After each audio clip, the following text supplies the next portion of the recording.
जो हम कहते हैं धर्म का उत्थान हो और अधर्म का नाश हो, उसके बाद हम कहते हैं कि इस्लाम एक धर्म है। तो सबसे बड़ा तो अपने दिमाग से ये पर्दा हटा दीजिए कि इस्लाम कोई धर्म है। ये बिल्कुल शुद्ध एक राजनैतिक आंदोलन है जो कि अरब से चला है और पूरे उसमें घूम रहा है। वो राजनीतिक सत्ता को प्राप्त करने के लिए कुछ भी कर सकते हैं। दूसरी बात मैं आपको ये कहना चाहती हूँ, देखिए हर मुसलमान जो है अपने आप को आदर्श मानता है कि मोहम्मद को, वो अपने आगे मोहम्मद लिखता भी है, तो वो मोहम्मद जैसा बनना चाहता है। मैं आपसे बस ये विनती करती हूँ कि आप एक बार मोहम्मद का चरित्र जरूर पढ़ें।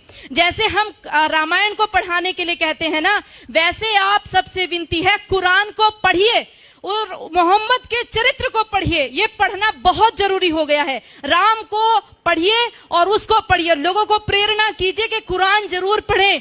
अपने बच्चों को अरबी सिखाइए। उनके लेटर, मैं नजीबाबाद से आ रही हूँ, लगातार अरबी में लिखा हुआ है, समझ ही नहीं आता क्या लिखा हुआ है, क्या इसमें पढ़ाया जा रहा है। जिस देश में 3 लाख से ज्यादा मदरसे चल रहे हो, जिस देश में 2 लाख से ज्यादा मस्जिदें विद्यमान हो, उनमें तैयारी क्या हो रही है। दिन रात बोल रहे ला इलाहा इल्लल्लाह, 5 बार बोलते हैं, 5 बार नमाज पढ़ी जाती है और शुरुआत इसी से करते हैं कि कोई नहीं है, ला माने नहीं है कोई भी अल्लाह के जैसा, और मोहम्मदुर रसूलुल्लाह अर्थात मोहम्मद ही उस अल्लाह का रसूल है।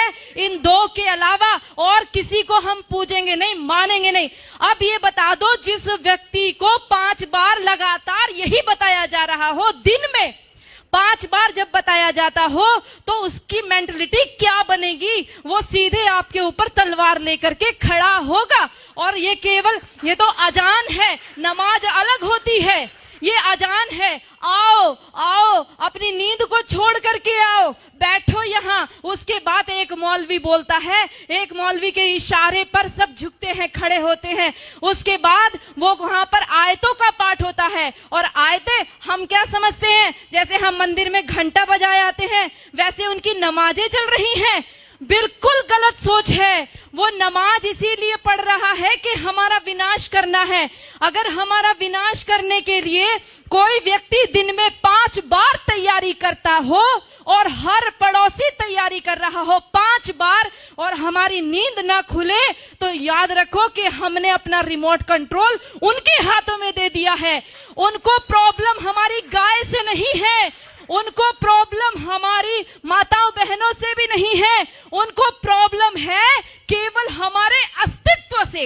जब तक एक भी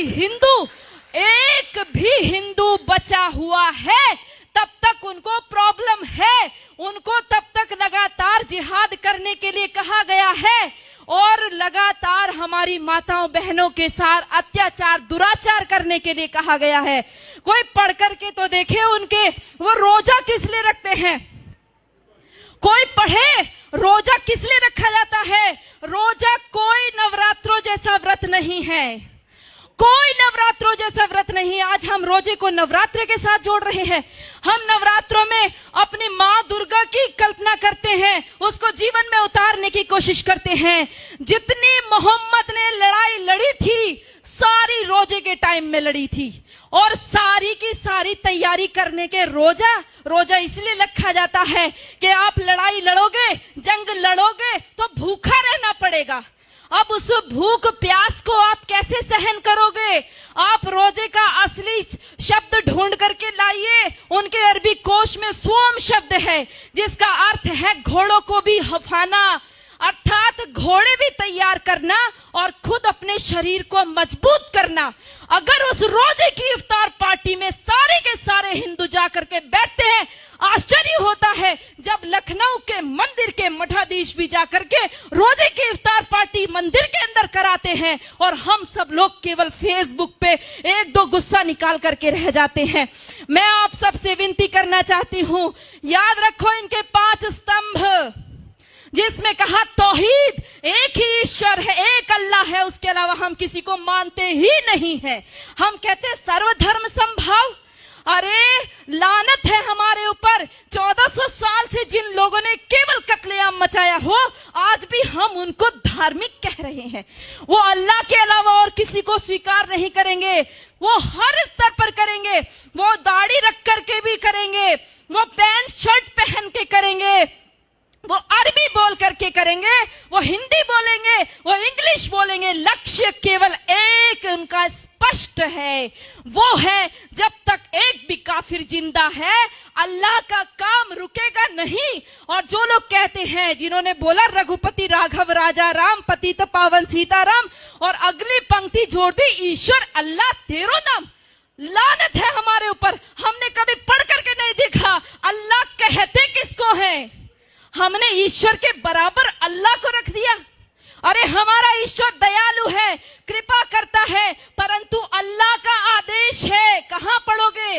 कुरान पढ़ोगे। अल्लाह का साफ आदेश है, जो मेरे को नहीं मानता, जो जिब्राइल मिकाइल को नहीं मानता, जो मोहम्मद को नहीं मानता, वो काफिर है और काफिर वाजिबुल कत्ल है, वो कटने योग्य है। इतना ही नहीं कहा, जब रमजान का महीना खत्म हो जाए इनको घात लगा करके मारो।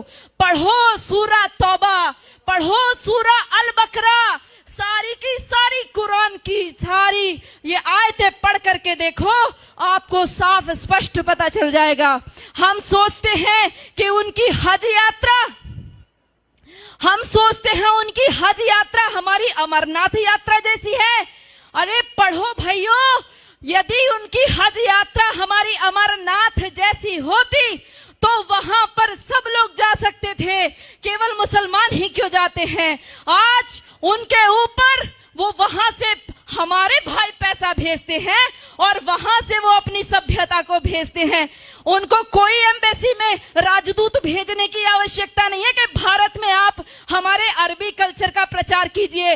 ये सारे बढ़ाए हुए दाढ़ी, ये सारे ऊंचा पजामा और नीचा कुर्ता पहन करके सारे वहां से सीख करके आते हैं और अपने आप यहाँ पर आकर के सिखाते हैं।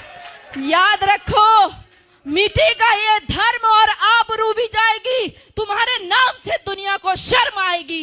यदि आज नहीं जागे तो कोई हमारे बचाने वाला नहीं है। ये नमाज खिलाफत का मिनी ट्रायल है।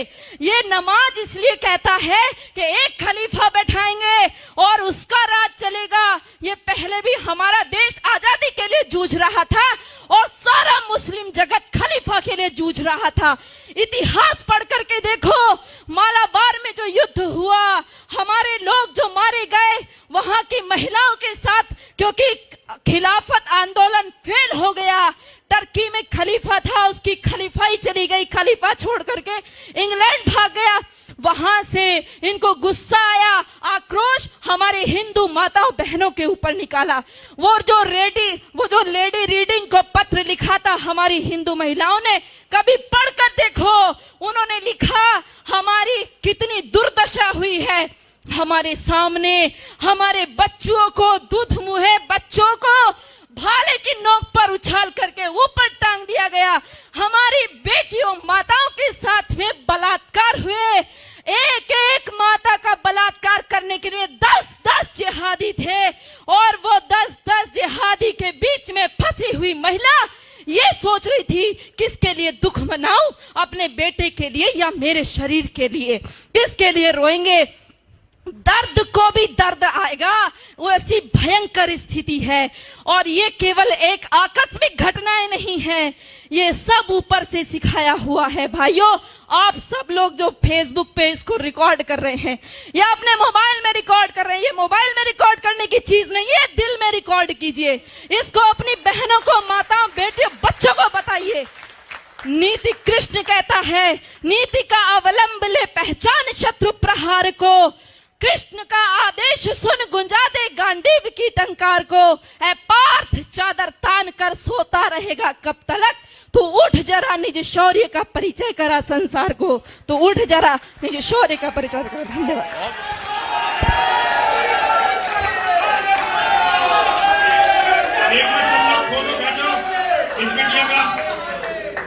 बेटा, ये हमारी माला जो है ये पूरी सोने की नहीं है, इसमें जितनी मिलावट हो सकती है उतनी मिलावट होती है। 1 तोले सोना इसमें होता है, बाकी मिलावट होती है। लेकिन हमें इसे बनवाने के लिए बड़ी मेहनत करनी पड़ती है।